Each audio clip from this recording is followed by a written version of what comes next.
Tonight was the big Iron Man match. We waited all week for it. 60 minutes, 4-way Iron Man match. For the biggest champions in NXT history. Guaranteed, we were told, to crown a new NXT champion tonight.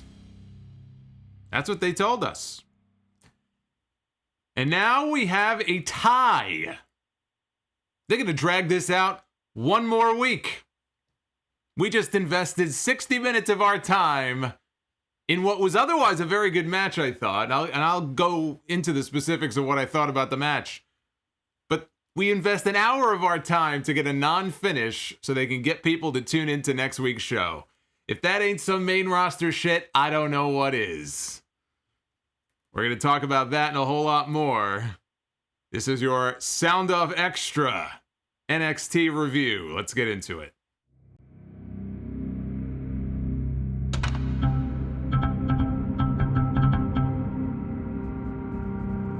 This is your Super Tuesday NXT edition.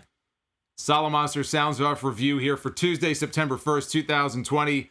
I am the Solomonster. This is the first stream on the channel for the month of September. We have turned the page on what was a huge month of August for the Sound Off, really the Sound Off in general, not just the YouTube channel. We had our biggest month ever on the YouTube channel. Probably the biggest month ever in the history of the show. And I've been doing this show for almost 13 years. So I have all of you to thank for that. So thank you very much for all of your support. And let's try to top it. Let's try to top it here in the month of September. What's going on, guys? If you haven't already done so, please hit that like button. At some point here tonight, hit that like button before you head on out. We got people filing into the chat. And definitely subscribe if you are not already subscribed to the channel. Please do so. That way you'll get the notifications. Make sure you hit that bell. Otherwise, you may not know when I go live, so be sure to do that. And you'll see Super Chats popping up throughout the night. We'll have Super Chats going all night long, and I will read them all. I will get to them later on in the stream, but we got some business to tend to first. And actually, before we even get into the NXT show, for those who may not be aware, let me just mention this. As you see the crazy Sheamus fan bobbing his head back and forth. That was me at the end of the main event tonight when I realized we weren't getting a finish. Right there. Solomonster on speed. Like, are you fucking kidding me? That was me. Only without the orange goatee on my face. There is a Labor Day sale going on. It starts Thursday at noon Central. That's 1 Eastern. And it runs through, I believe that's next Monday. So if you want to get 20% off, whether it's our store or someone else's store on ProWrestlingTees.com, be sure to take advantage and use the code Labor Day before you check out. And Boombox Brock. I love seeing Boombox Brock on my screen. See, that puts a smile on my face. Unfortunately, I didn't have a smile on my face when the show was over tonight, which is a shame. I was looking forward to this main event all week long. You guys heard me last week. I came on here for an NXT review. I usually don't review NXT because we do the AEW reviews on Wednesday. And last week we had a rare situation where the two shows were not competing with each other. And it's going to happen again next week and again the week after. So we're going to get a lot of NXT reviews here in the month of September. And I told you guys that I was really looking forward to this match. This had the potential to be one of the greatest matches in NXT television history. You're taking 4 of the very best champions you've ever had, including the longest reigning NXT champion in history, and putting them in a ring together for 60 minutes. What's not to like? And you're guaranteeing that you're going to crown a new champion on TV. I thought to myself, surely it's not going to be the WrestleMania 12 situation where nobody scores a fall, they go all the way to the end, because that would be lame. The one thing that they did good in that match, I will say, I was concerned coming in. We do have a tendency in NXT, as much as I love these guys, and I'm a big fan of their matches, and for example, I think the Johnny Gargano-Adam Cole match in New York last year at TakeOver is the greatest NXT match in history. But they have a tendency to have far too many false finishes in their matches. Way too many kickouts. We see it over and over and over. Even I have to admit, it's too much. The format of this match tonight did help cut back on that a little bit. I mean, you had plenty of near falls and people hitting their finishes and kicking out, but it wasn't ad nauseum. It wasn't at the level that it normally would be. So the format kind of helped, I think, in that respect. We had each guy picking up a fall. They didn't go crazy with the falls. It's not like this guy had 3 and this guy had 2. I would have liked for there to be a little more action in that respect. But again, you have a match where you are telling people a new champion is going to be crowned. You are telling people to invest 60 minutes of their time into this one match. You have devoted an entire hour of your 2-hour show into this match through all of the picture-in-picture and all the commercial breaks, only to have it come down to a tie.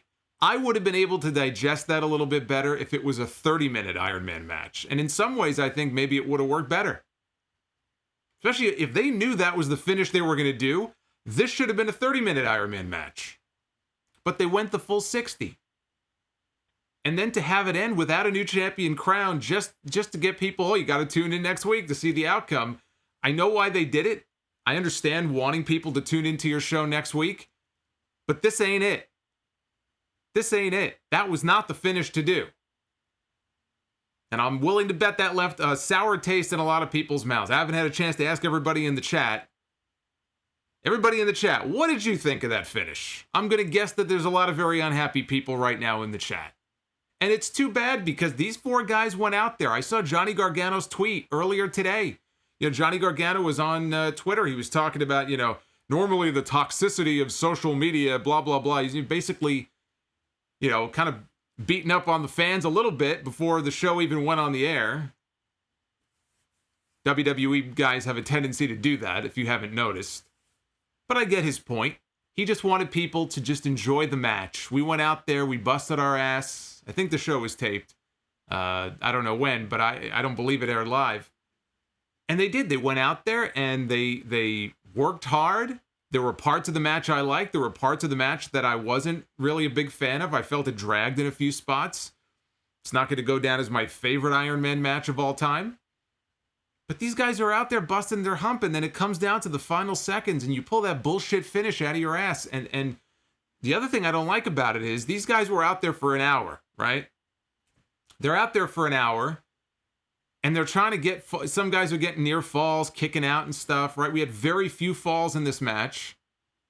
And it all comes down to those final seconds, right? The convoluted finish where Adam Cole just gets that final fall in right at the buzzer, like a split second. I don't like that. I don't like that. It's too contrived. Up to that point, fine. But to do it, we got to do it right at the last possible second because they want to do it for drama. We've seen that finish before. It's too contrived. I didn't like that aspect of it either.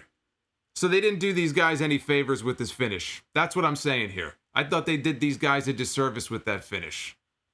So I'll have more thoughts on that match coming up here in a little bit.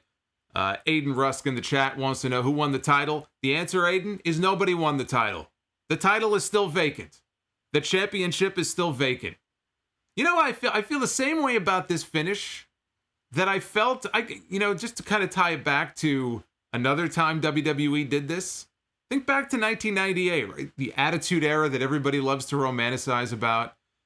Do you remember another situation where they did this? There was a vacant championship that was on the line. That was a pay-per-view, too. That was a pay-per-view main event.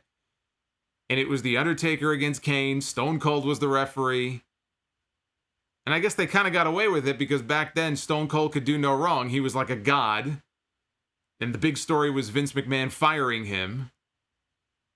You want to know, like, a different time and a different era. There were people who called Titan Tower, flooded the switchboard the next day with calls, pleading with the company to allow Steve Austin to be rehired because they seriously believed that Vince McMahon fired him. That's how much people believed back then.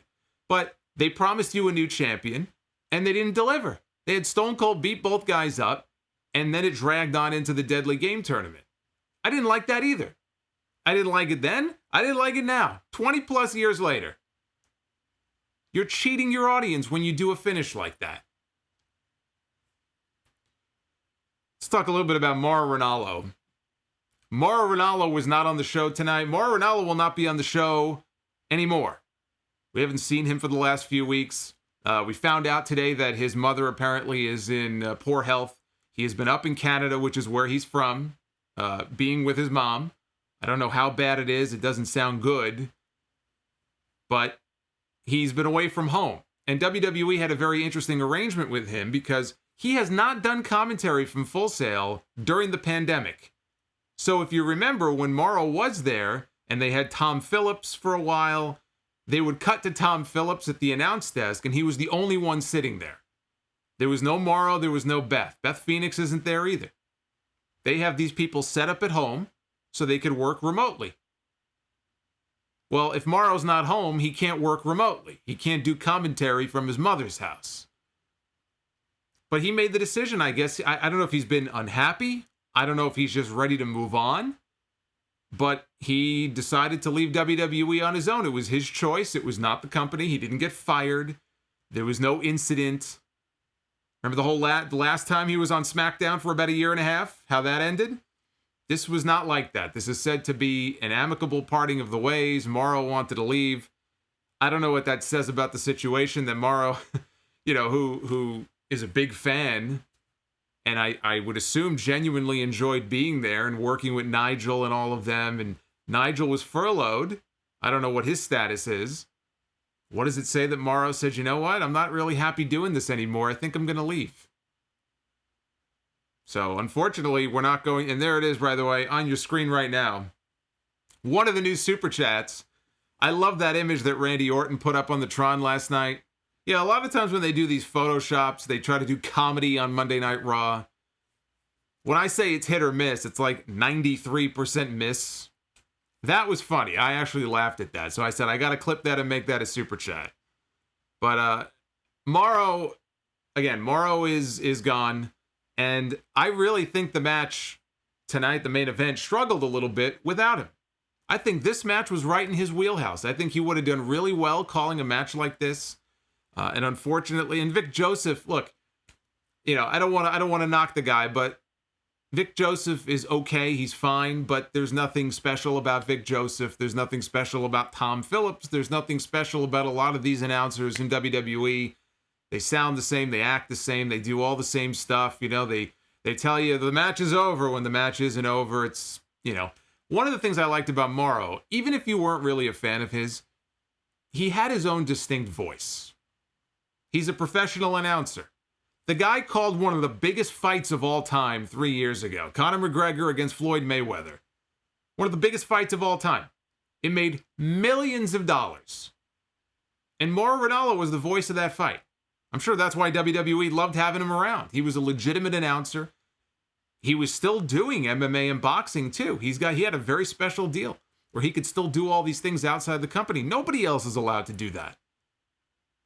Nobody else is allowed to do what Mauro did. So he's going to be fine. I don't know what his plans are. I'm sure he'll do MMA. I'm sure he'll do more boxing. He'll be fine. But I guess as far as wrestling, it's now a thing of his past. Wade Barrett.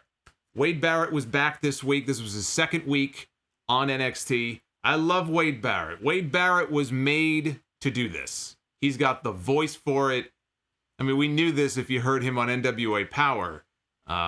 When they brought him in and I heard that it was a one-shot and his future was kind of questionable if they were going to do more with him. Give me a break. When do they bring people in for a one-shot? Are you fucking kidding me? WWE is going to bring people in, have rotating tryouts? Maybe I should have tried out for the NXT announce spot. As soon as they brought him in, you knew that they were going to negotiate something, and they're still negotiating. Nothing is, I guess, a done deal yet. But now comes the news that they are negotiating with him, and they're hoping that they'll sign him to a contract and bring him back to the company full-time. I endorse that move wholeheartedly. We need Wade Barrett on NXT. Wade Barrett is excellent. He's great. I'm a little concerned because there's been talk about them wanting him on NXT UK. I don't want him on NXT UK. I don't watch NXT UK most weeks. I want him in NXT. You don't bring Wade Barrett into the company to send him on over to NXT UK. The hell with that. He needs to be on this show. He needs to be the balance with Vic Joseph over there. So I thought he was tremendous again, and hopefully they'll be able to get the deal done, and they'll be able to bring him on in. That's my hope. That's my hope. More Wade Barrett. Now, let's get into this show. This really was a one-match show. I mean, realistically, this was a one-match show, but there were a few other matches. The show opened with Legado del Fantasma against Breezango and Isaiah Swerve Scott in a street fight. I like the fact that Legado del Fantasma came out for a street fight wearing street clothes. I thought that was a nice touch. I am old enough to remember the days when guys would wear army fatigues. They would put the black paint under the eyes. They would wear the jeans and the boots. You're going to be in a street fight, you may as well wear street clothes. So this was just all action right from the get-go. Weapons and plunder and all the stuff that you would expect at a street fight. Fandango did the old Terry Funk spot from ECW. Ladder on the shoulders, spinning around, wiping everybody out with the ladder. So Tyler Breeze grabs a fire extinguisher. He sets off the fire extinguisher. So what do? They go right to commercial. right. Hit the fire extinguisher and go right to commercial. So they come back. Santos Escobar.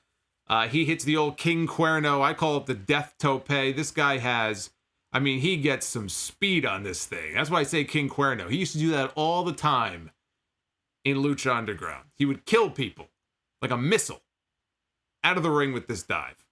So he destroys Killshot with it outside. Oh, I'm sorry, Swerve. I'm still in Lucha Underground mode here. I look at these guys, I see King Cuerno and I see Killshot. I'm sorry. I miss Lucha Underground. Lucha Underground would have given you a finish to this fucking main event tonight. I'll tell you that much. Imperium comes out. They attack Tyler Breeze. Turn it into a 5-on-3 handicap match. Poor Tyler Breeze now is all by himself. And all of a sudden, maybe 30 seconds later, we see a forklift has been driven into Full Sail University. It's right there, right outside the ring. I don't know who drove it.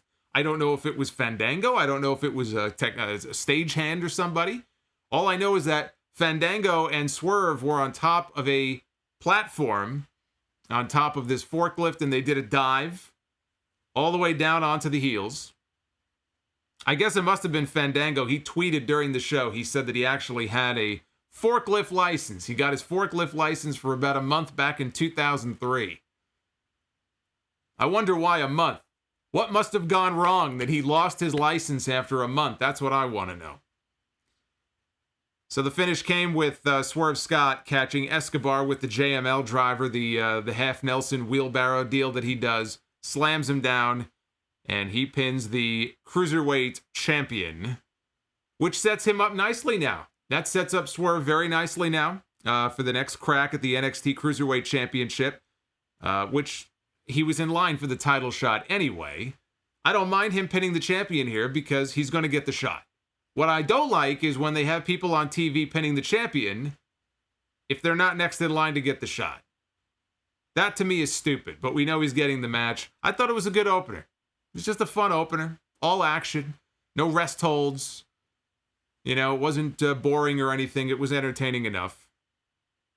We had a Tegan Knox video talking about her longtime friendship with Candice LeRae. Where did it all go wrong? She wants to repair the broken friendship that they once had. She wants to fix things. That leads to a match, Candice LeRae in action against Casey Catanzaro. Casey comes out with Caden Carter. Casey and Caden. Let us hope they don't add another member to make it a trio whose name happens to start with a K, because that would be very bad.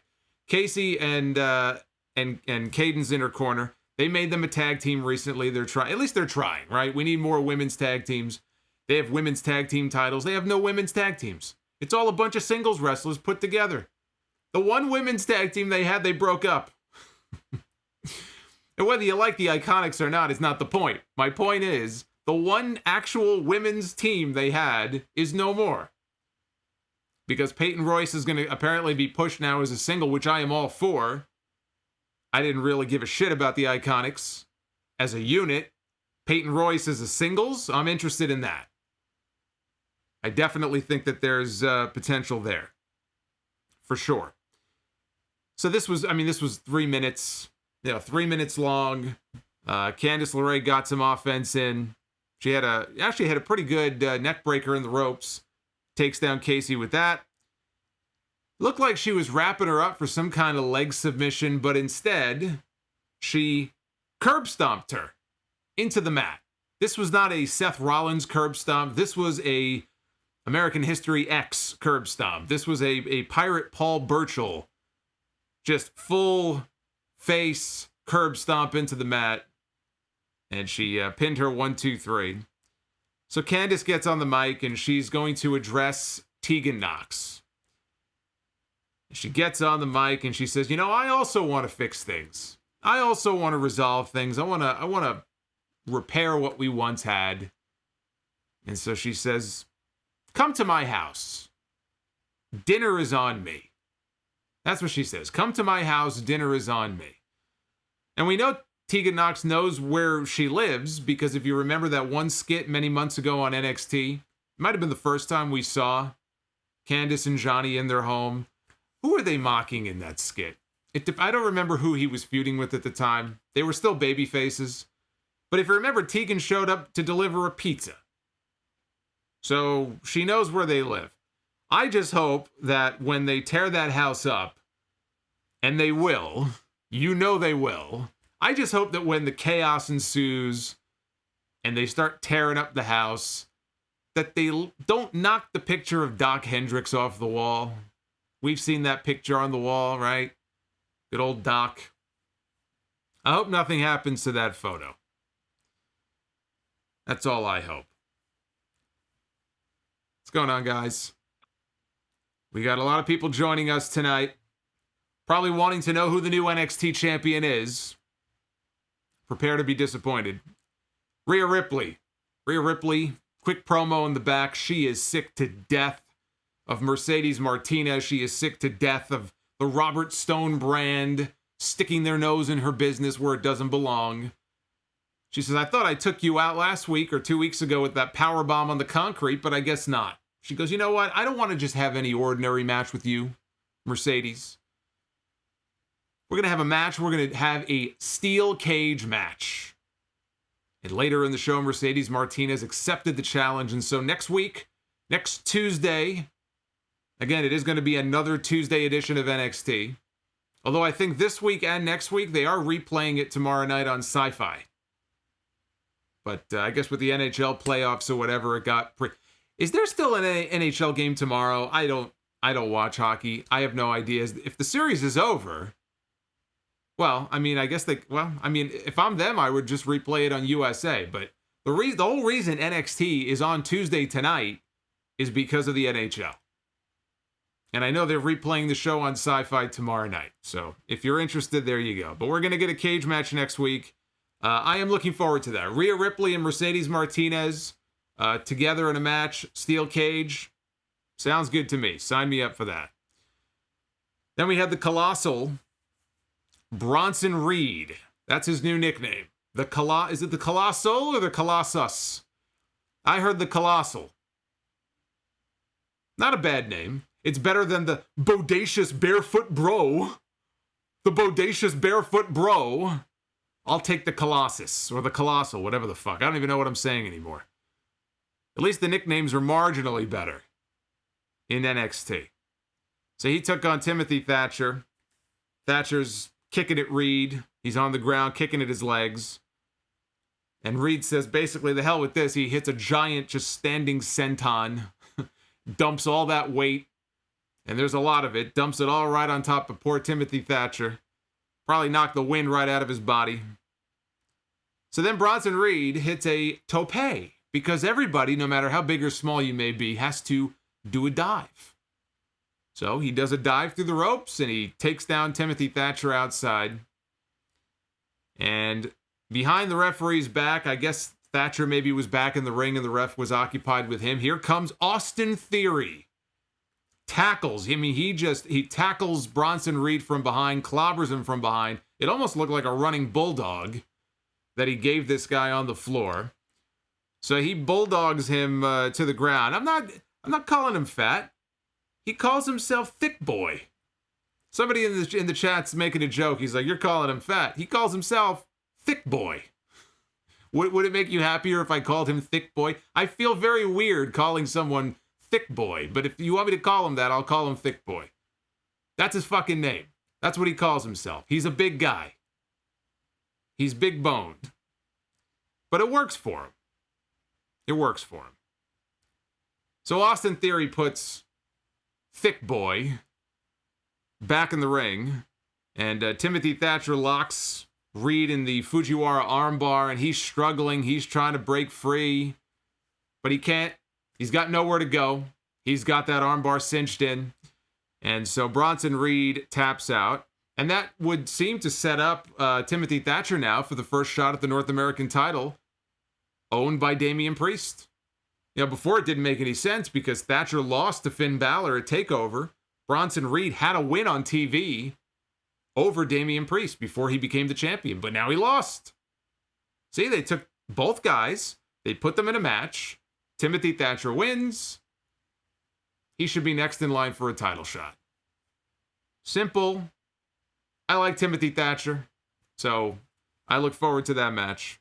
But this match was too short to be anything special. There was nothing special at all, actually, about this match. Brian, thank you. You're very kind. Brian took my name and put 3 goat emojis. So either he's insulting me by saying I smell like a goat, or he's complimenting me. I assume that's a compliment. So it's 10-9, right? 10-9, and we're already getting ready for the main event. Up next is the main event of the evening. The entire final hour of NXT is to be devoted to the Fatal 4-Way 60-minute Iron Man match for the vacant NXT Championship, vacated last week by the injured Karrion Kross. Vacated, I assume, because the injury is more serious than they expected. I hope not, but I assume that means he's going to be gone for a while. Sucks for him, but here we are. Title is vacant. We need a new champion. Johnny Gargano, Tommaso Ciampa, Finn Balor, and Adam Cole, fresh off his win over Pat McAfee. Now, the show must have been taped because apparently there was some kind of leak earlier. I avoided it. But I did go when the show was over. I went on WrestleVotes page on Twitter. And WrestleVotes has proven to be fairly reliable with their scoops and their news. And WrestleVotes mentioned that there were 2 potential finishes being debated for this match. One of them, which thankfully we did not get, although we got the other one. He actually predicted the other one. But the finish we did not get would have had Pat McAfee interfering and costing Adam Cole the NXT Championship. Which, I don't like that at all. As good as Pat McAfee looked at TakeOver, he got beat. The better man won. Pat McAfee is best in small doses, and I certainly don't want this fucking guy interfering in the main event and factoring into the finish, the final minute or two of a 60-minute match. But I'm not sure which is worse. I think both finishes are horrible. Anybody interfering like that and screwing the matchup would have been terrible. And what they did was pretty bad. So, frankly, it's just picking the lesser of 2 evils as far as I see it. This was the first hour-long Fatal 4-Way Iron Man match in WWE history. And the first Iron Man match of any kind in WWE, 60 minutes. First 60-minute Iron Man match in over a decade. I didn't realize it had been that long, but that's what Vic Joseph mentioned. So you guys know the rules. The most falls within the hour wins, and the winner becomes only the second 2-time NXT champion in history, behind only Samoa Joe and Shinsuke Nakamura. When Shinsuke Nakamura actually gave a shit, when Shinsuke Nakamura was actually looked at as a big main event player. Remember how excited everybody was when Nakamura came over from New Japan? I was in the building the night that he wrestled Sami Zayn in Dallas. I think it was Dallas. At that TakeOver show. The atmosphere, the first entrance. The reaction of the crowd, you would think this guy was Michael Jackson walking out there. People were so excited. And now it's like, it's Shinsuke Nakamura. He had a match on TV last week with Jeff Hardy. I could hardly bring myself to care. It only took 3 years. Actually, it's been that way for a while. It took less than 3 years. And I can't even put all the blame on WWE. Nakamura bears some of the blame for that too. But boy, you talk about night and day. I do miss those days. So, here we go. Tommaso Ciampa, he takes Balor out of the ring early on. Takes out Gargano too. Gives both of them running knee lifts outside the ring. Now this is the first 60 seconds, 90 seconds of the match. Ciampa's got both guys outside. Running knee, sprints over, hits this guy. Sprints over to the other side. I'm thinking to myself, this is not sound strategy here. Why is this guy sprinting around in the first 60 seconds of a 60-minute match? That does not seem very bright. So right off the bat, Tommaso Ciampa not exactly showing off his mental acumen. So 5 minutes in, Gargano took control of the match, takes out Balor, takes out Adam Cole. He's working over Cole's left arm. All of this psychology, by the way, was gone by the end of the match. So he's working over the left elbow and Cole's favoring his arm. And by the end of the match, you would never know. Maybe it was all the adrenaline, but you would never know that he had been working with an injured arm earlier in the match. Ciampa gets back in a few minutes later. Now it's time for him to work with Finn Balor. They all took turns here. Unfortunately, this is kind of the format of how a lot of these matches are in WWE. Fatal 4-Ways especially. Now, guys get taken out. They roll out of the ring. We get these two. Okay, now it's time for the other two. And they take turns. So we got a lot of that here in this match. They had a Tower of Doom spot with Ciampa powerbombing Balor and Cole from the top rope out of the corner. As soon as he did that, Johnny Gargano was outside the ring. He pulled Ciampa's legs out from underneath him from behind, and he posted him right in the nuts. Pulled him nuts first, right into the ring post. So he won't be having any kids anymore. It's a good thing he has the one. Probably won't be having any more. Balor hits the 1916 to Johnny Gargano. Johnny kicks out. Sling blade follows. Shotgun drop kick in the corner. And up goes Balor for the coup de grace, but Johnny moves. Ciampa comes right in, drops Balor with the air raid crash. Only gets a near fall out of it. Only gets a near fall. And then they abruptly cut to their first picture-in-picture. We got a lot of picture-in-picture in this match. AEW does the same thing. Is it better than not showing anything at all? Not to me, it's not, because I don't pay attention to it. I can't watch that. I can't watch the picture-in-picture stuff. I just can't. A silent little box. I can't do it.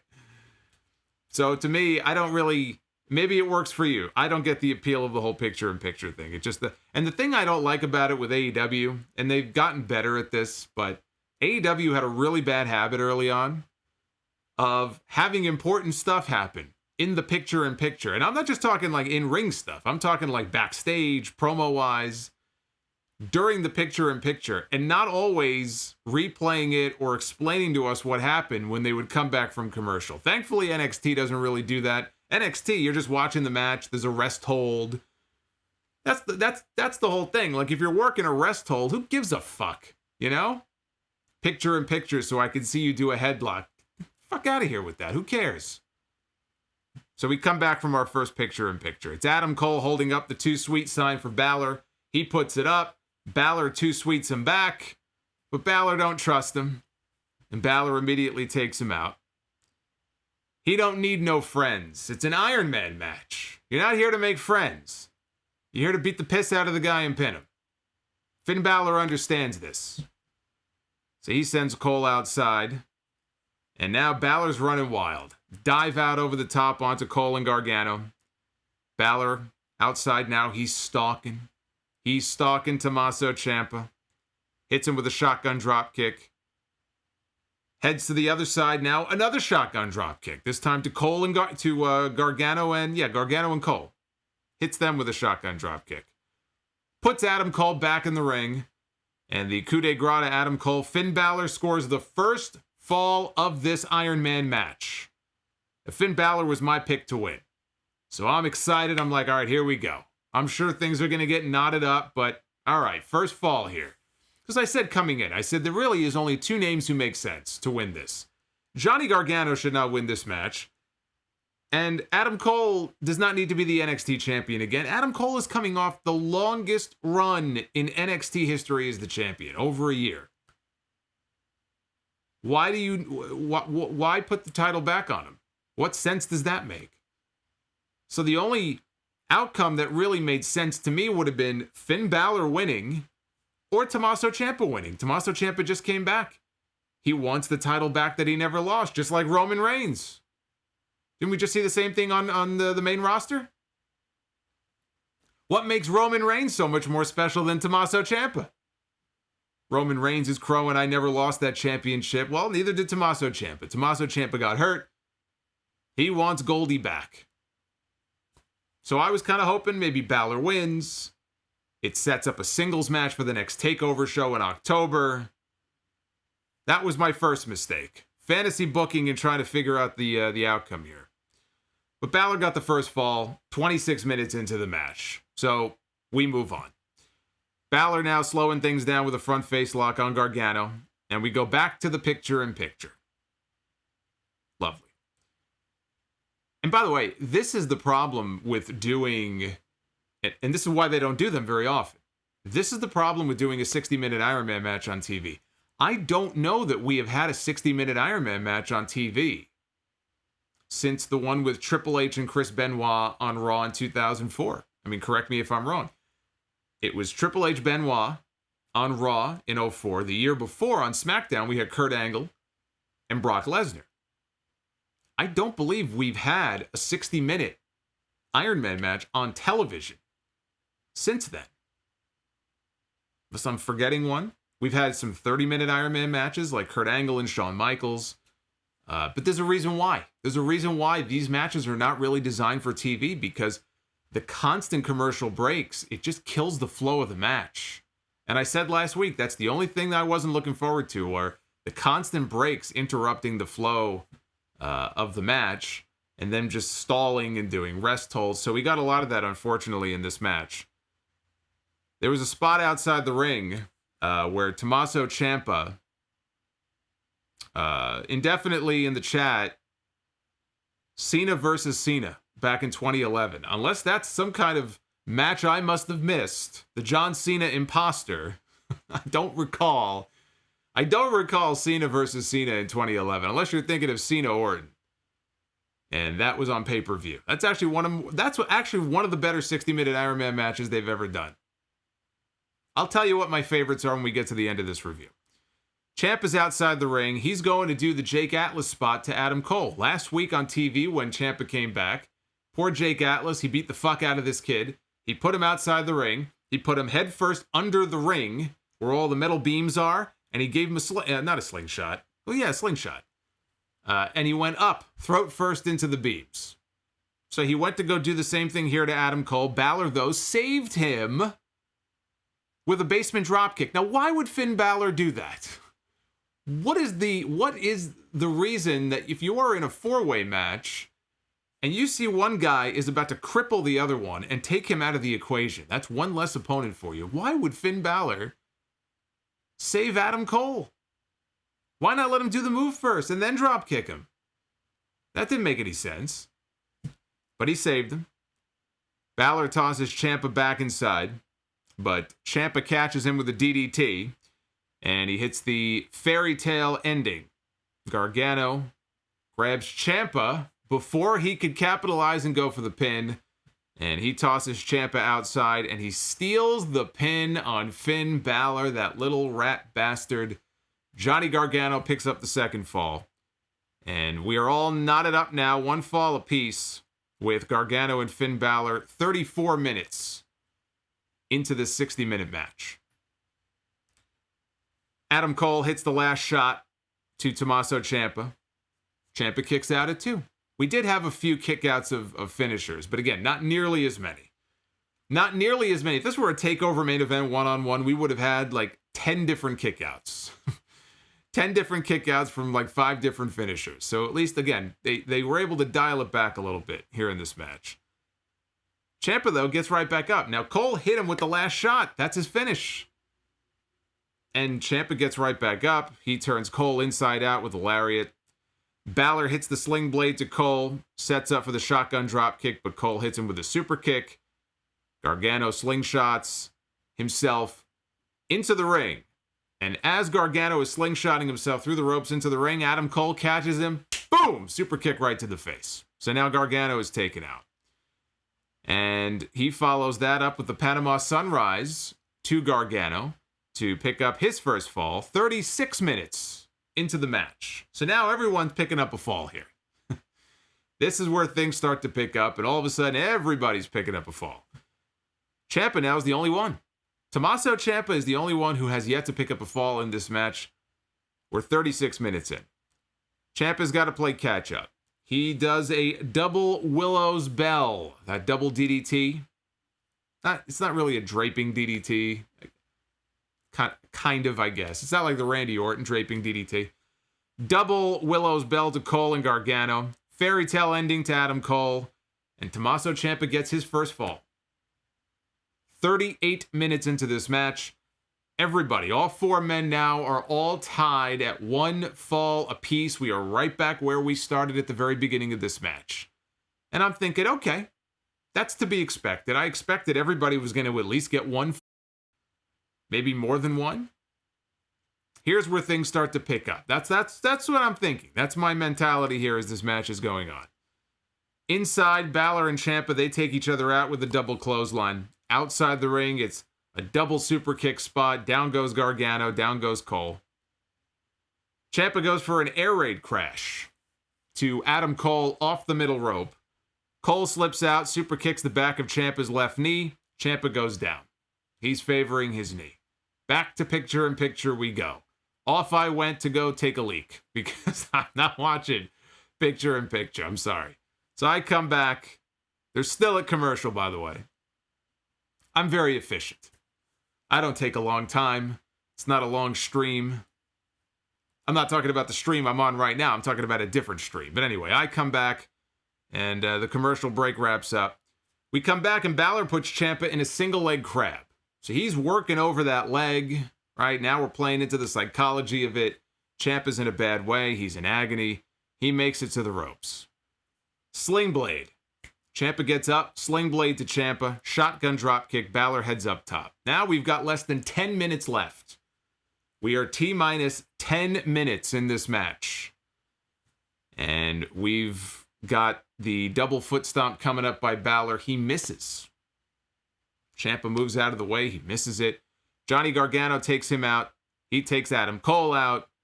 Gargano with a tope out onto Ciampa. Knocks him backwards into the plexiglass. Same to Adam Cole on the other side. Now it's Johnny Gargano's time to shine here in this match. Gargano with a tornado DDT on the floor. He takes out Finn Balor. Picture-in-picture. So we come back from picture-in-picture. Gargano has Cole locked up in the Gargano escape. And Ciampa drags them both outside. So he drags them outside. We're still tied up at one apiece, by the way. So we're still all knotted up. Less than 3 minutes left now in this match. Ciampa with the Jake Atlas spot to Gargano. This time he hits it. And Gargano is catapulted up, throat first, into the metal beams underneath the ring. Puts him inside. He's got him pinned. Adam Cole, though, drags Ciampa out of the ring. He interrupts the fall. He drags him to the outside. Ciampa tries again. And tries to get the pin, that is. And Balor now drags him out.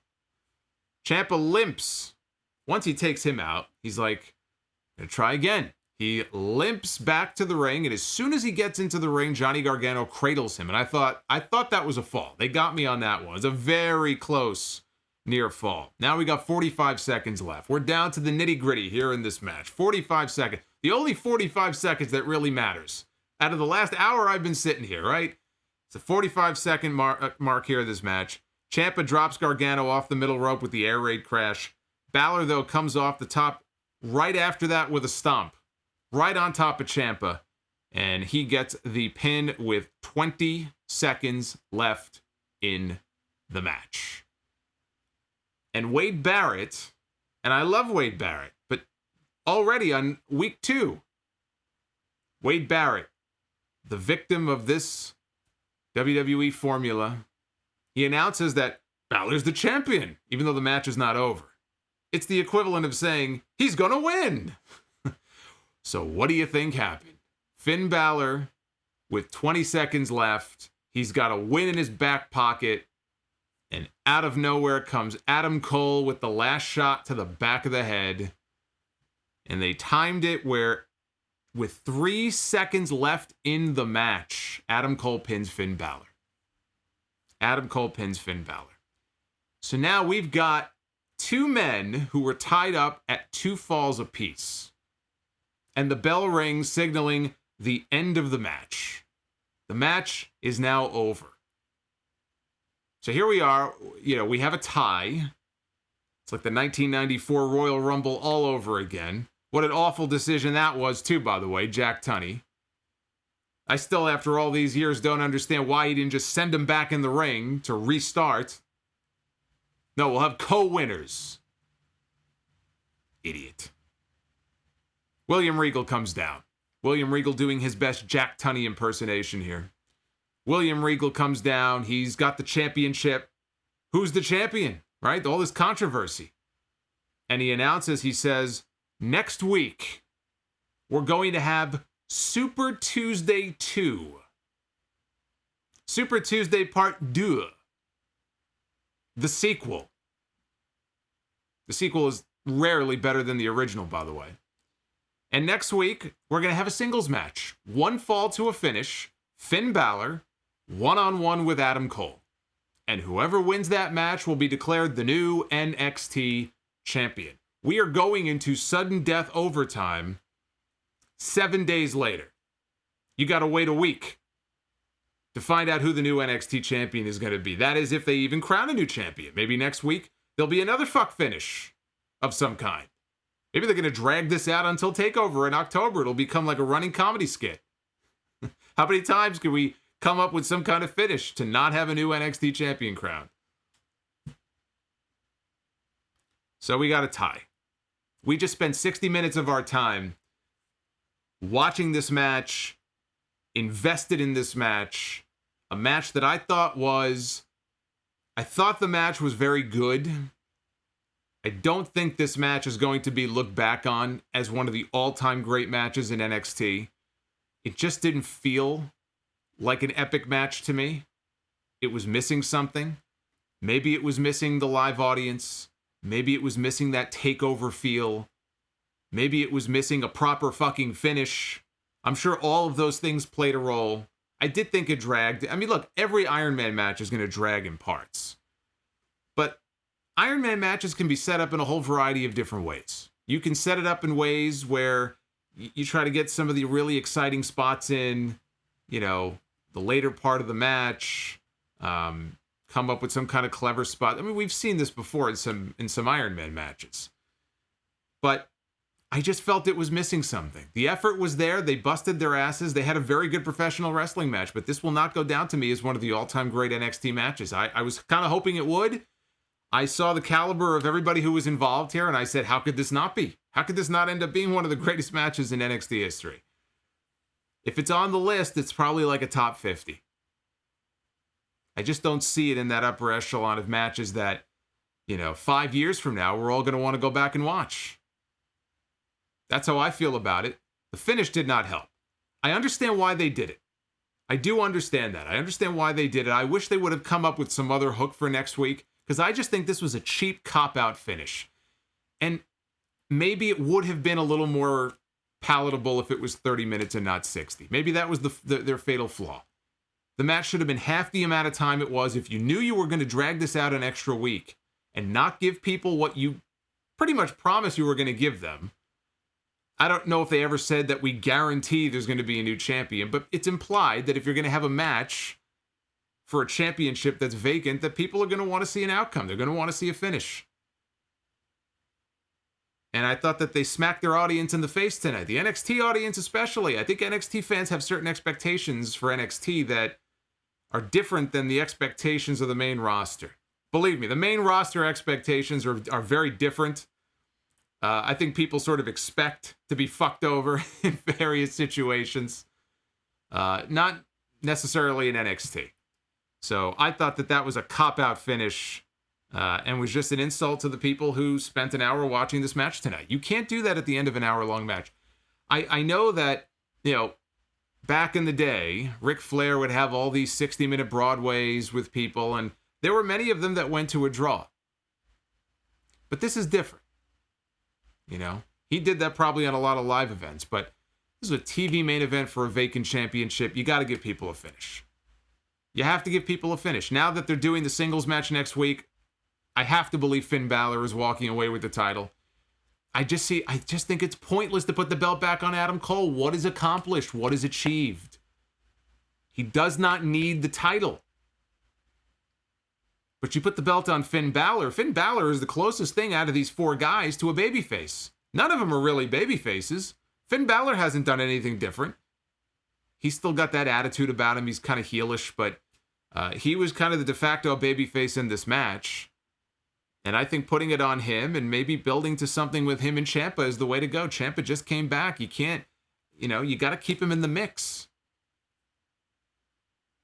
To me, you want to go towards Balor and Ciampa, I think, heading into that TakeOver show in October. That should be the match. So I hope that's the direction they go in. Where does this rank in terms of, my personal favorite all-time Iron Man matches? I've said before that my favorite WWE Iron Man match of all time, it's not Bret Hart and Shawn Michaels. I thought that was a good match, but it's highly overrated. The WrestleMania 12 match is highly overrated. My favorite Iron Man match in WWE was Judgment Day 2000, Rock and Triple H. There was so much going on in that match, and the hot crowd, and even the finish. You had a controversy with the finish. The American Badass debuting, coming out, inadvertently screwing The Rock over. I love that match. That's an exciting, fun match to watch. Those guys found a way to make most of those 60 minutes very fun and exciting. I love that match. Kurt Angle and Brock Lesnar, their Iron Man match on SmackDown. Also, excellent match. Sasha Banks and Bayley. Now, that was 30 minutes. That wasn't 60. But Sasha and Bayley at TakeOver a few years ago, after their Brooklyn match, excellent. Excellent stuff. And I'll throw one more on the list, too, in terms of the 60-minute ones. John Cena and Randy Orton. As sick to death as I got with all of the John Cena-Randy Orton matches that we got, that match they had at Breaking Point in 2009, where Orton was cuffed to the post and Cena was, hitting him with the kendo stick, that led to the Iron Man match at Bragging Rights. And I thought it was a very good match. It was not the best Iron Man match, but I thought it was a very good, enjoyable Iron Man match between John Cena and Randy Orton. I can't say that this one is going to make the cut for me personally. If I made a top 5, this one's not going to be on there. And I'm surprised, too, because if you would have said to me last week that it wouldn't even make my top 5, I would have said, well, what the hell went wrong? Well, we talked about what went wrong. So very good effort, but you can't give people a cop-out finish like that. I'm sorry. Not in a 60-minute match. That's not what people want to see. I understand wanting people to tune in the week after, but I just don't think this was the way to go. Wow. Well, there's the Twitter poll so far. And it sure looks like you guys are not very happy with that finish. 59.4% thumbs up. 40.6% thumbs down. I mean, it's a positive score. It is a positive score, but man, that is not what I was expecting. And again, it's a shame. It's definitely a shame because it didn't have to be that way. So go ahead and vote on Twitter if you would like, at Solomonster. We'll flash the poll a little bit later on, one more time. And we'll make sure that we get your thoughts in as far as what you thought about this match here. And I want to hear from you guys as well. Before we get into a few calls here, I do want to just catch up with some of your messages in Super Chat. If you do drop one, I will read it. And I do appreciate all of the support. Everybody who supported all throughout August. Again, you guys killed it in August. We had more streams that month than I think I've ever done in a single month before. September is shaping up to be very similar, by the way. I mean, it's September 1st, and I'm already live. I'm going to be live tomorrow night for AEW. Actually, tomorrow night is the go-home show. It's the go-home episode of Dynamite. And Excalibur is supposed to be back on the show tomorrow night. So if you are a fan of Excalibur's work on commentary, I think he did commentary tonight on Dark. I don't know because I was watching the Iron Man match. If you are not a fan of Excalibur's work, well, you're shit out of luck. I don't know what to tell you. But Excalibur is going to be back on commentary. Thunder Rosa will be in action. The NWA Women's Champion will be in action ahead of her AEW Women's title match on Saturday night at All Out with Hikaru Shida. We've got Santana and Ortiz against Best Friends. We've got Chris Jericho against Joey Janela. And we've got the Young Bucks and Jurassic Express taking on Private Party and SCU. And the winning team, those two teams will face each other on Saturday night. So it's a 99.9% certainty that we're going to get Young Bucks and Jurassic Express, because I cannot imagine leaving them off the card at All Out. So that, and Jon Moxley wrestles Mark Sterling. If you're wondering who the fuck is Mark Sterling, that is the wrestler cosplaying as MJF's lawyer on TV. So we get to see Jon Moxley beat up a lawyer tomorrow night. And when is that not fun, right? When is that not fun to see a lawyer get his ass kicked? My apologies to all of the lawyers in the chat, if we have any. Jackalope Music, thank you very much. John Falchetta. We have Kevin Daly with the Super Chat. NXT should get off TV completely. NXT is definitely a different show than it used to be. Ever since it went to 2 hours, it just has not been the same. The pandemic just made it worse. I mean, there's nothing they can do about that. They didn't want NXT in the Thunderdome because they don't want to jeopardize the relationship with Full Sail. So that's why they're still there. The pandemic absolutely hurt NXT more than I think any other show has been hurt. That audience at Full Sail, those takeover shows, I mean, it's built on that fan enthusiasm and that fan interaction, as annoying as the fucking crowd can be at Full Sail sometimes with their chants. You know the old expression, you don't know what you got till it's gone. Well, we've had no audience for NXT now for about 6 months, and it sucks. But ever since they went to 2 hours last year and they moved to USA, it just has not been the same. I still enjoy it. I'm not saying it's a bad show, but it had a feel to it. It had an identity, and it's just not there anymore. It's just a very different show. Skyline, listening for 10 years as of SummerSlam. We are getting old, bro. Yeah, I say that every week on the podcast. Every time I hear some kind of new milestone or anniversary or something of some big event that happened, I say, boy, I'm getting fucking old. Dop with the $5. First time donator. Really disappointed in that finish because I was looking forward to that Iron Man match. Alto Johnson, where's Triple H when you needed him? Wait, you have Triple H to come out and pedigree all 4 guys and win the NXT championship? Give it time. Jacob Donnelly with the 10. Decided to skip NXT because I'm a bit wrestled out. And based on the ending, I'm glad that I did not. Rodimus Prime, thank you for the 5. Quintus Brown, a terrible booking on the main event. Mauro was missed. I miss the old NXT. Brian Mahoney, I think that 60-minute matches are far more effective with one fall because there is a sense of urgency that exists the entire time watching a match that lasts that long. I'm going to disagree. I mean, if you had, let's say, a one-on-one match, and this is one of the reasons I really enjoyed the Rock and Triple H match. Just think about it from a psychology perspective, right? You can believe that if it's earlier in the match, right? And let's say somebody's got you locked in a submission or whatever it may be. You'll take the fall because, you know, you look up at the clock and you see you've got 40 minutes left. It's like, you know what? Fuck it. Let him pin me. I'm going to come right back and pin him. It's more exciting, I think, to get, 4 falls to 3, 3 falls to 2, 5 falls to 4. I wouldn't go higher than that. I think that one at Judgment Day had 6. I think it was 6 to 5. That was a little high, but no, I mean, you can have more than 1 fall. I cannot even attempt to pronounce this person's name. Oh my God. But he dropped $5. So you know who you are. O-Rap, thank you. O-Rap, we'll call him O-Rap. Who's the NXT champion? I don't know. Does Sasha Banks know how to defend her title on pay-per-view? I don't know. Is Roman Reigns a heel or a face? I don't know.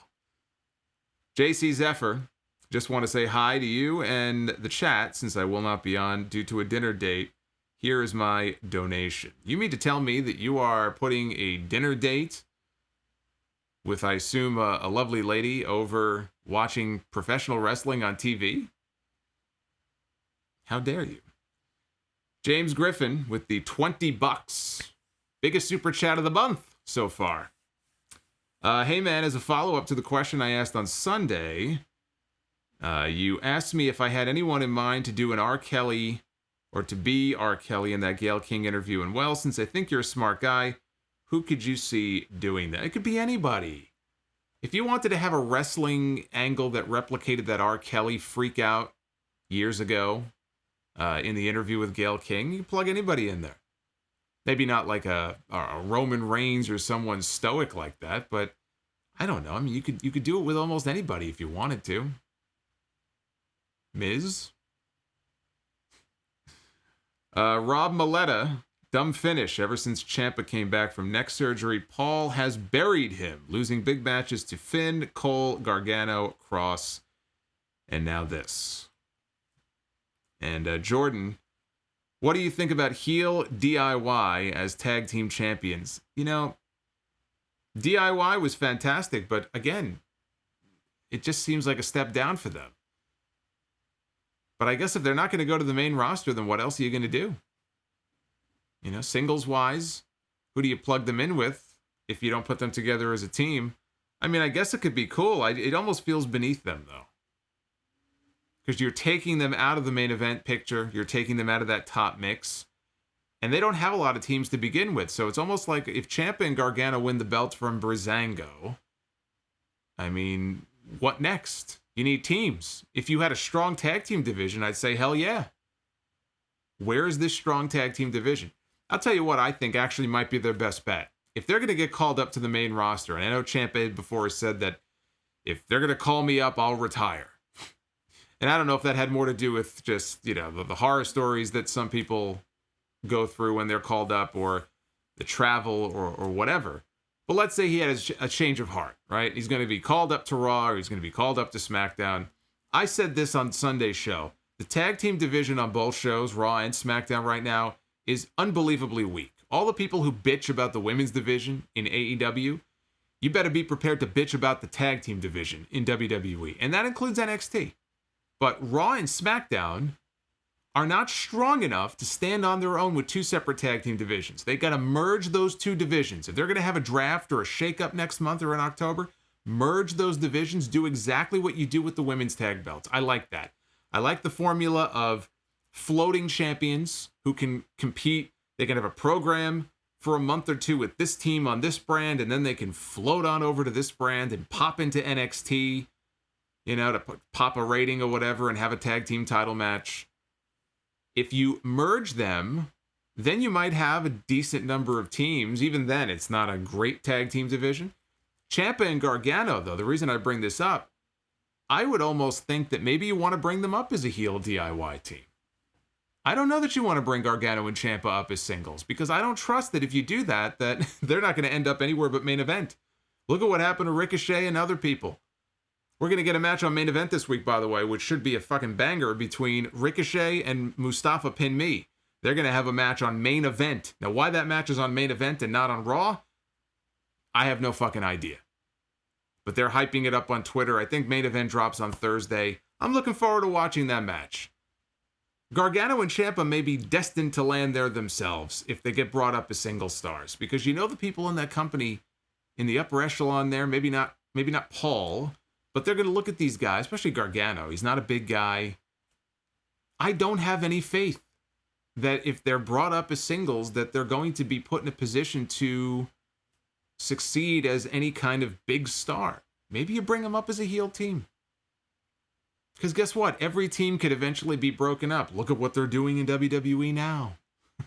Sasha and Bayley, the Iconics. Miz and Morrison, I have a feeling, may be split up soon enough as well. That might be the best bet for them. I'm thinking that actually might be the best bet for them. Actually, the best bet would be just to not be called up at all.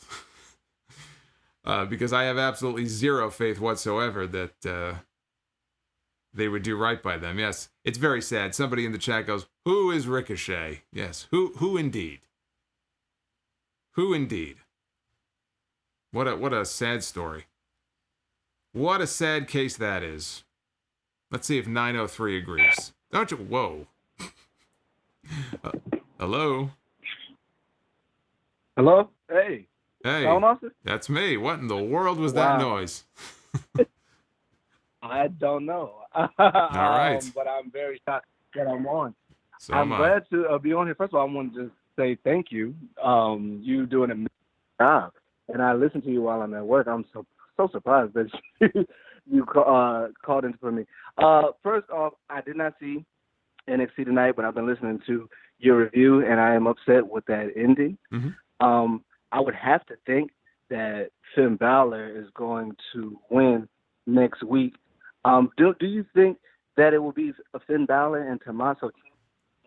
It was supposed to be Tommaso Ciampa and Karrion Kross? Well, I mean, Kross already beat him, so I don't know that necessarily for sure would have been the next direction, but Kross, I mean, Ciampa would have had a reason to come looking for him. You know, they were promoting his return. Yeah, that's what I feel like.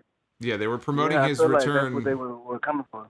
Yeah, it's possible, but he already beat him, so I don't know. I guess we'll never know. This is true. I guess we may never know. This is true. I feel like they're going to go with Tommaso Ciampa and Finn Balor. I hope Finn Balor does win. Last question, and I'm going to let you go. I'm really shocked up on here. Roman Reigns, I just heard that Brock Lesnar is not with the company anymore. Do you think that they're going to book Roman? To me, it looks like they're going to book Roman like they've been booking Brock Lesnar. And Roman won't be around as much, especially because of the coronavirus. I think that's what his whole new gimmick is going to be. No. And if they do that... No, I don't think so at all. No. I think he'll be booked like Brock in that he's going to be Paul Heyman's new destroyer, who's probably going to have a long run, maybe up to WrestleMania with the belt. But I expect Roman to be on TV, if not every week, most weeks. I don't think he's going to part-time it. No. Look, I mean... When you say the virus, look, he's back. So if he was really concerned about the virus and his health, and I guess he feels that the Thunderdome is a better setting and things are better now. I don't think that has anything to do with it at all. If he was concerned about his health, he wouldn't be on TV. So if you're going to be the champion, you can't be doing this shit where, well, you know, because of the virus, I'm only going to show up once a month. Well, then drop the fucking belt then. Why are you back? So I don't think that has I'm just scared that they're going to do it. No, I think he's going to be full-time. I'm scared that's how Vince thinks. He'll be full-time. I hope so. I do hope so. Yeah, don't worry about that. Well, thank you so much, Solomon, for taking my call. And I'm glad you're doing this on a Tuesday. I'm usually working on Mondays and Wednesdays and Fridays, but I'm so glad to get in touch with you. So I appreciate you. You keep doing what you're doing, man. Thank you very much. Thank you. I appreciate it. Take care. Yeah, usually I'm not ever streaming on Tuesdays because NXT doesn't even air on Tuesdays. I'll tell you this. I think this might be the move for NXT. Let's see what the numbers are tomorrow. NXT did really well. The last couple of weeks, NXT without the competition from AEW head-to-head has done in excess of 800,000 viewers. And they really heavily promoted this main event. I hope they didn't turn off viewers by hoodwinking them into thinking they were going to get a winner tonight. That's one way you could potentially chase viewers away. But if the show does well again tonight, I would seriously consider it. I know NXT was first, so why should they give up the night? Because they get their asses kicked most weeks. That's the fact. Head-to-head, AEW usually beats NXT. And clearly they're siphoning off anywhere from 100,000 to 200,000 viewers that NXT could be potentially getting. So for that reason alone, if I'm WWE, if I'm USA Network, I'm looking at these numbers. If they stay strong, I'm thinking about moving NXT to Tuesdays. That might be the way to go. That way you avoid the head-to-head, and both shows can get the max, whatever audience is there to get. I still don't think either show is going to pull 1 million or more viewers a week, but I think it'll help keep the AEW or the NXT numbers strong. So I would definitely be thinking about that. If I were USA. I don't know what they normally air on Tuesdays. USA doesn't seem to have a lot of hit shows anymore like they used to. They used to have a few. What's the big USA show now, if not for wrestling? What do they have? Is it that Miz game show? I watched that Miz game show, by the way. Cannonball. I like stuff like that. It's all right. It's kind of fucking lame, though. It looks like a version of Wipeout. I used to love Wipeout. Yeah, John Anderson, or... Is it John Anderson? Yeah, John Anderson and John Henson, I think, were the hosts. Wipeout was a fun show. I mean, these people, they were trying to kill these people on that show. I don't know how more than one person didn't die. I think there was one person who died, but Wipeout was a fun show with challenging obstacles. I watched the first episode of this new Cannonball show, and it's all just sliding for distance. Who gives a shit? What's so fun about that? That's all they're doing. They're just jumping down like a water slide and seeing who goes the farthest. Where's like the ring of flames? Where's the thing that pops out and hits them in the face as they're trying to make their way across? Where's all the cool stuff? It's a fucking lame game show. Is that the best that USA Network has? Do they not have any other hit shows? You mean to tell me that there's something more important on Tuesday nights where they can't move NXT into that slot if they wanted to? I find that hard to believe. I find that very hard to believe. 520. Hey, Jason, what's going on? Not much. How are you tonight Hello? on a Tuesday night, the first day of September? All right, I'm just here with my bag of soup. Your bag of soup? Yep. I've Just kidding. I was gonna say. I mean, I've heard of cups of soup and bowls of soup. I've not heard of a bag of soup before. That's a little strange. Yeah. Anyways, I just don't know if you heard about the MJF kidnapping story that he told. I did not. What's that all about? I did not. Where is this story from? Is this something that happened tonight? I think something that MJF was saying. I really don't know for sure. I was just reading it. But again, I'm not sure. Yeah, no, I've not heard of... I've not heard of any MJF kidnapping story. That's the first I'm hearing of that. Or an attempting kidnapping. I don't know. That MJF himself was almost kidnapped? Yeah, I think he was. I'll have to look into this. I don't know. If that sounds like a storyline to me.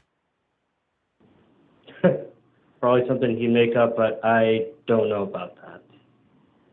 Well, seems genuine this time around. Well, we'll have to wait and see. We'll have to wait and see what the deal is there. By the way, if anybody in the I know there were a few people who in the chat were having some issues lagging. Try hitting refresh if you're having a lagging issue. I just made a change, by the way, because the it was giving me some kind of a weird bitrate message. I just had to make a change, so perhaps that might help. If not, it's just YouTube being YouTube, unfortunately. I don't know what else I can do for you, but we'll keep going here. You have a question here before I let you go? All right. Yeah, I agree with your assessment about NXT tonight. It's been off. And that percentage on the poll, it's just a rare bad show from NXT. Yeah, I wouldn't think we see the day. No, I wouldn't call it a bad show. It was, the show itself was fine. I mean, yeah, they moved a few stories along. The opener was fun. The main event, as a wrestling match, was very good. It was not, I wouldn't call it great. And the finish just was a big disappointment. You know, it was a big letdown. A rare misfire, I think, from NXT. Yeah. I just wanted to say so, and you have a good night. And all right, you too. Well, I got to look into this MJF kidnapping stuff. That was a that was a bizarre thing to find out about. MJF kidnapped or attempted kidnapping. That's very strange. Trying to figure out what this lag issue is. This is very strange. Unfortunately, that happens from time to time. But yeah, it's a YouTube thing. So I'm hoping it will resolve on its own, because everything is looking good on my end. So if you refresh and that doesn't work, I'll keep working on it from my side. But I don't know what the issue is here. Let's take another call and I'll try to figure this out. How about that? Let's go to 504. What up, Solomonsters? Me again. Hello, my friend. Who am I talking to? Josh from New Orleans. What's going on, Josh? I'm doing good, man. Thankfully, that hurricane is done. But, dude, I don't know what it is with NXT. I mean, it was a decent show. I thought all four of these guys in the main event, they really busted their ass to try to say this was one of the best matches. But that ending, like, I get what they were trying to do, but if you're going to promise something, maybe you shouldn't have done the match anyway. I want to know, do you think they should have, like, done, like, a tournament or something like that instead of the Iron Man match? I feel like we've seen a lot of tournaments already. Rob Johnson in the chat says, first-time viewer. What's going on, Rob? I hope you're not one of the ones getting lag. Usually everything's cool, but tonight's a little weird. But thank you for joining. I appreciate that. I mean, I think doing a match and not a tournament is fine. But looking at what they did tonight, I mean, given the finish, yeah, maybe we should have had like a little mini tournament or something. Yeah, but, I mean, and I just finished watching Impact, and I know you don't watch Impact that much, but you don't mind if I give you the spoiler real quick on the main event? For Impact? Yeah. Go for it. It's fine with me. Oh, wait, hold on. If anybody in the chat, I should have some consideration for the Impact fans, I guess. So if there's anybody in the chat who does not want their Impact main event spoiled, if you are an Impact viewer, then this is the part where you should probably mute for 20 seconds or 30 seconds. Now you can go ahead and tell me what happened on Impact. Eric Young's the new world champion. Interesting. You know, I've heard a lot of good things about Eric Young ever since he came back to Impact, especially these last few weeks. I've heard a lot of praise for Eric Young, and it just goes to show you, you know, he was another one.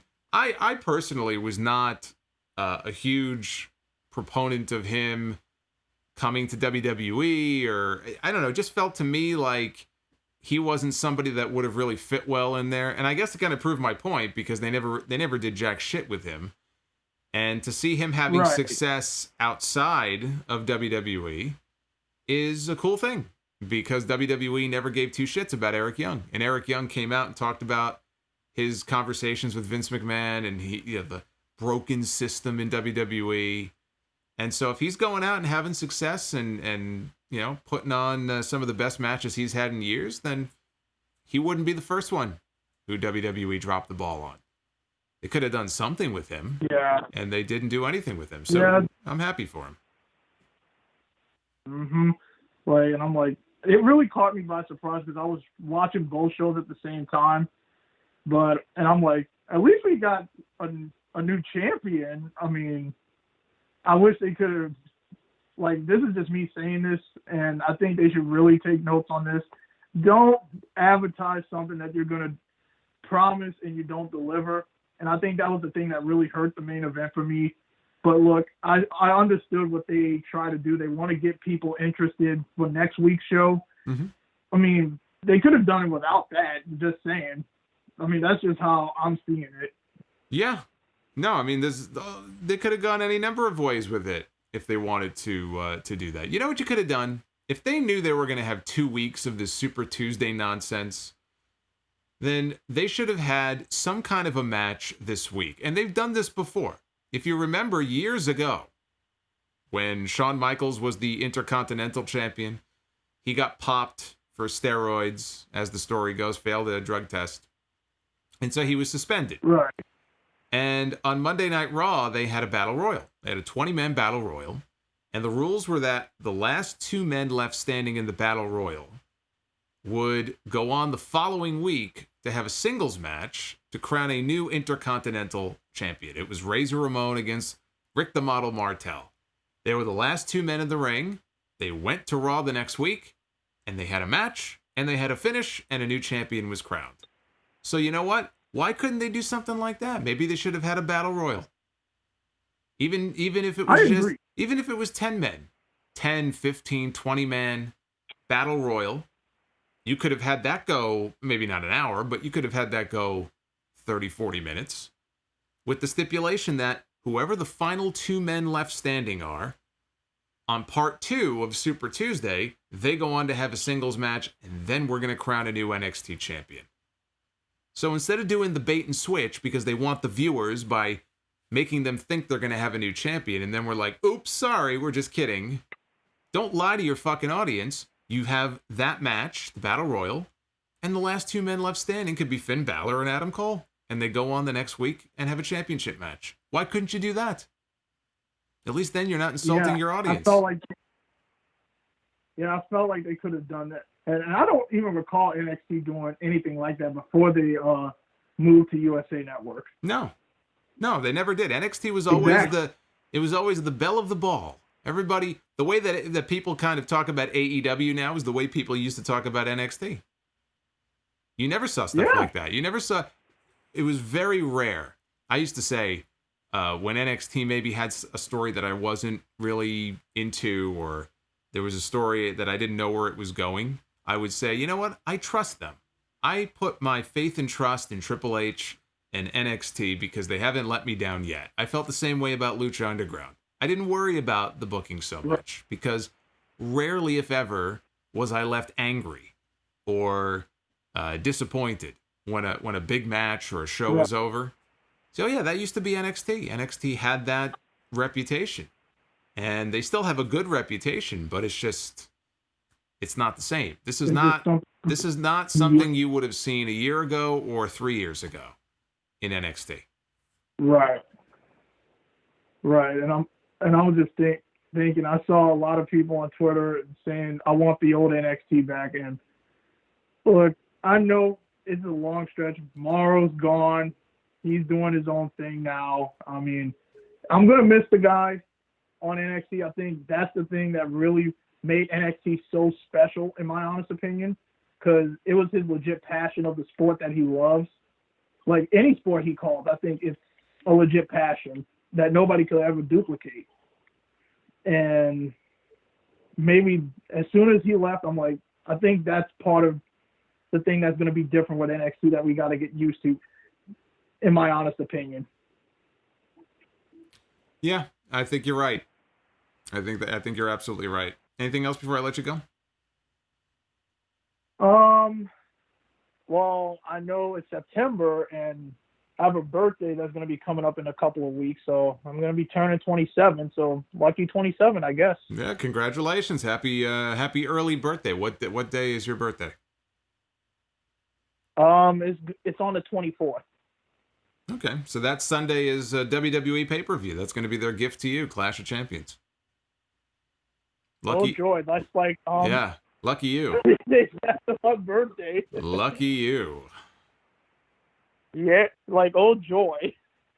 All right, well listen, happy early birthday, and hopefully you will. I don't know what day of the week is that?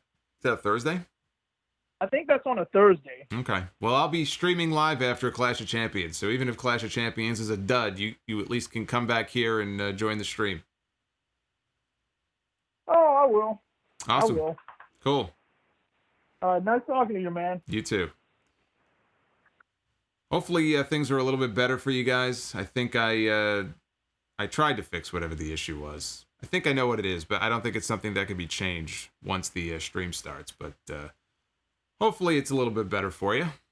It's weird because it looks better than usual on my end. The only thing I changed was the FPS, because my laptop was overloading and it sounded like it was going to explode most of the time.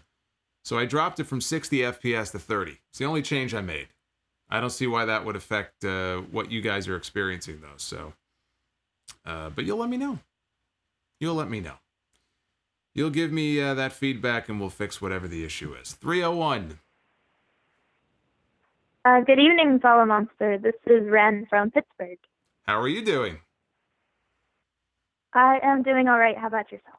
I'm doing just dandy. Overall, I would say that I enjoyed the show tonight. But a question I had for you was regarding Rhea Ripley and Mercedes Martinez. Sure. I was wondering if you think that this feud should have waited until one of them became the champion, because I know like a cage match between them would be really cool, but I think a cage match for the title would be even better. What do you think? I think a cage match for the title would have been cool, but I guess they just don't have any plans to put the belt on either one of them, so why wait? Because I think Rhea Ripley is going to be on Raw or SmackDown in the next few months. They may not just have time. Mm-hmm. I think they may look at it and go, Rhea's not going to be here 6 months from now, so let's just get this done now. I think Rhea Ripley against Mercedes Martinez could be a feud for the SmackDown Women's title or the Raw Women's title one day. So you may get your wish. Awesome. And then the last question that I have would be, do you think that the Iron Man match would have benefited since it was no disqualification, if they had brought in weapons? Do you think that would have made it more exciting? I don't think it would have made that much of a difference. I think it's that finish. That finish really soured people on the match. Plus, we had weapons in the opening match, so you can't really have a street fight to open the show and then basically have like another street fight at the end. To me, that's a little redundant. So if they were going to do it, then you would have had to just change the rules of the opener. But I don't think chairs and tables and stuff would have made that much of a difference. I think people just wanted a great match with a finish, and people didn't get that, and weapons were not going to change how they felt about that finish. That makes sense. Well, thank you for taking my call, and I hope you have a good evening. Sure, absolutely. Call back again very soon. Yeah, Rhea Ripley and Mercedes Martinez. I could see that as... I don't know if they see Mercedes Martinez, though, as somebody that they would put the time in and invest in on the main roster, just because she's a veteran of the ring. She's been around for so long. If age is an issue for them, and it shouldn't if the talent is there, but I can understand them saying, why are we going to kind of invest in this person if... she may not be around for that long or something. I don't know. So, but Rhea for sure. Rhea is the future. Rhea will be where Charlotte Flair and Sasha Banks and all of them are. Becky Lynch. I mean, Becky took off in a way nobody could have expected. But Rhea will be among the top women featured in that company for many years to come. 917. Hey, Solomos, what's up? It's JC Zephyr. Hey, JC, what's going on? I'm good. Can't complain. Well, maybe for the main event finish tonight, because I was really hyped for this. But that's WWE for you. What are you going to do? What'd you think of the show? Aside from the finish, what'd you think of the show? Dude, that's funny because I actually just tuned in just for the main event. So, I mean, I just decided to listen to your podcast and hear your thoughts on the entirety of the show anyway. So, but I did want to ask you something. It's one of those buy and sell and rent questions. So, aside from Adam Cole, who would you buy, sell, or rent on a long reign in NXT? Balor, Ciampa, or Neville? You mean as far as the reigns that they had? Yeah, as NXT champion. Balor, Ciampa, or Neville? I like Neville. I got to tell you, I liked Pac when he was the champion. Balor had a good reign too, though. I might go Balor on that. Okay. Yeah, I think I might go Balor on that. All right. Okay. Oh, that makes sense. I mean, he did kind of put NXT on the map anyway. And Ciampa, I mean, I think his reign was kind of incorporated between the storyline between Gargano and him. Mm-hmm. And I guess that Aleister Black, unfortunately, was kind of a transitional champion in that moment to kind of elevate that storyline. And Neville, I mean, as great as he was, I mean, he had an incredible reign. I mean, not many people really remember it, unfortunately. Yeah. You know, he had some great matches, like during those takeovers, like against Sami Zayn, Tyson Kidd, Breeze, and many others, and you know, and of course they had that classic at Our Revolution, which I think kind of helped put NXT even more on the map. Yeah, those. I understand where you're coming from. I love those old takeover main events. I mean, one of my favorite ones that doesn't get talked about enough, I think, is there was a four-way I think it was Neville, Tyson Kidd, Tyler Breeze, and Sami Zayn, I believe maybe it was. But those older... Yeah, that was a TakeOver Fatal 4-Way. Those TakeOver main events don't get enough love, as far as I'm concerned.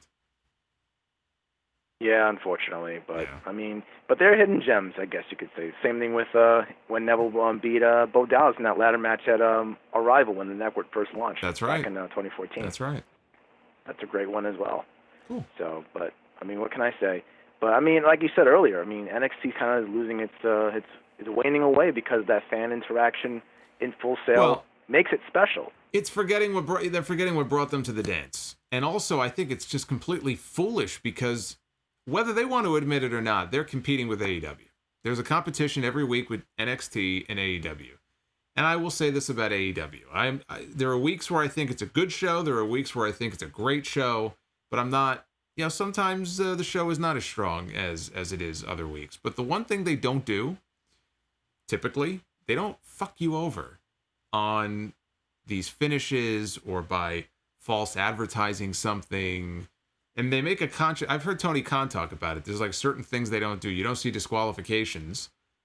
The only time I could ever remember a DQ on an AEW show was ironically, I think it was the Iron Man match. It was a 30-minute Iron Man match with Pac and Kenny Omega. And that was a DQ in the first fall, but it didn't end the match. And I think there's a place for DQ finishes in wrestling. But they just made the decision that we're not interested in doing that. We're not going to screw the audience over. If we have a match, there's going to be a finish. So I appreciate that. And I just think to myself, you're in this competition, you're in this battle for viewers with this other show. Why would you do that? Why would you kind of, I don't know, why would you insult your audience that way? It just seems foolish to me. I still don't understand why they didn't go with the Battle Royal idea to set up a singles match for week 2. I think that really would have made more sense to me. Yeah, I think there was also a DQ finish. Not a DQ finish, but I think a DQ in the Brock Lesnar-Kurt Angle match that kind of set the tone for the entirety of the match of where it was going. Pretty much Lesnar being the heel, the chicken shit heel that he was. Yeah, and that's fine. And that's trying fine. to forget the event. Yeah, and that's fine. Yeah, that's fine. Yeah, but I did love that Iron Man match from AEW. But I'm going to let you go. I don't want to keep you on here that long. When everyone else get an opportunity, she'll shout out to the chat. And I would love to see you guys tomorrow. But, of course, I said earlier, got a date. So, best of luck, Solomonster. Well, fancy boy over here. He's got a date. He's dropping us. He's dropping us like a bad habit because he's got some date. Oh, no. I don't know what you're talking about, homie. You know what? If you record, I want you to record footage of this date, and then I'll run it on the stream like next week so we can see part of this date. My goodness. Then we can critique. We can critique your etiquette. We can critique like what you did right, what you did wrong. No. Solomonster, I'll have my little dating advice segment. Solomonster's dating tips. Oh my God. Yeah, we'll make something out of this, man. We're gonna make something out of this. You better do that. I want you to do that, okay? We'll have a better finish than tonight's main event. That's for sure. That's what she said. Oh man. Indeed. Take care, man. You too. That was JC Zephyr dropping us. He's dropping us. He's dropping us for a date. How dare you? What is wrong with you? Why would you do such a thing? Why would you do such a thing? Let's you like my idea though, right? Wouldn't that be cool? Right? So we can get a sense of, how he did on the date, and if he made her, when she inevitably doesn't call him back, he's going to be wondering why. How come? What did I do wrong? Right? Well, if we have the chance to see, we can help. We can critique. We could say, well, you did this, you did that, you paid for the meal. Don't do that. First date, don't pay for everything. That's the scam. That's the scam. That's why I stopped dating. That's the scam. I got sick of that after a while. Why am I paying for everything? 810. I'm right. Hey, man. I'm first time caller from Michigan. My name is John. I've been watching you for the past few months. You and JD are one of my go-tos. Thank you for everything. I'm really happy you're doing what you're doing. Thank you. Everything you said about the Iron Man match is pretty much what I would say. Like, I did not care for the finish at all. And the thing is with NXT is, like, even like 2 years ago, there was like next to nothing for me to complain about. At least not to the level of here. I mean, there'd probably be a minor thing I'd complain about here and there, but even like a year ago, like, it just wasn't to this extent. They would never do something like this. So yeah, it really has changed. As for anything else, I actually have a question for you. Have you been keeping up with New Japan as of late? I did watch. I didn't finish it yet. I was watching the was it the Sengu show from the baseball stadium? I saw all but the main event. I still have not actually seen or read about or anything the Evil Naito match, but I saw the Never Openweight title change with Minoru Suzuki and Shingo. I thought that was a very good match, and the tag match with Tanahashi and Ibushi. So I've been trying to keep up with some of the recent stuff, but I haven't been keeping up with everything. Okay. My question was, like, have you been excited for like what they've been doing with Evil so far? Because I've been like keeping up with it. I haven't been watching it. No, okay, I'm not hearing good things about it. So I'm not getting all that excited. Yeah, and I haven't seen. I thought it was really good. Yeah, and I haven't seen the match. Like I said, I haven't seen the latest match yet with Naito. Although I was told that if I wasn't the biggest fan of some of the recent Evil matches, that I probably won't be a big fan of this one either. I have not been impressed so far. Yeah. I think that he could potentially grow into the role. I don't know what their plan is as far as how long they're going to keep this on him for. I can't. Well, I mean, I can't really see him being the champion going into the Tokyo Dome, but Tokyo Dome's not that far off. So if they want to go all the way and try to make Evil like a top guy, I guess this is their chance to do it. They tried this with Jay White. I'm not sold yet. He may yet get there, but I'm not sold yet on him in this role. Yeah, I've been keeping up. I just haven't been like watching the shows, and like and I'm not hearing great things. And I thought it was really weird timing to take the belt off of Naito just from like what I've seen from him, because I saw Wrestle Kingdom this year, and I thought Naito winning was an absolutely fantastic moment and an absolutely fantastic match he put up with Okada. But I mean, yeah, I just kind of wanted to get your opinion on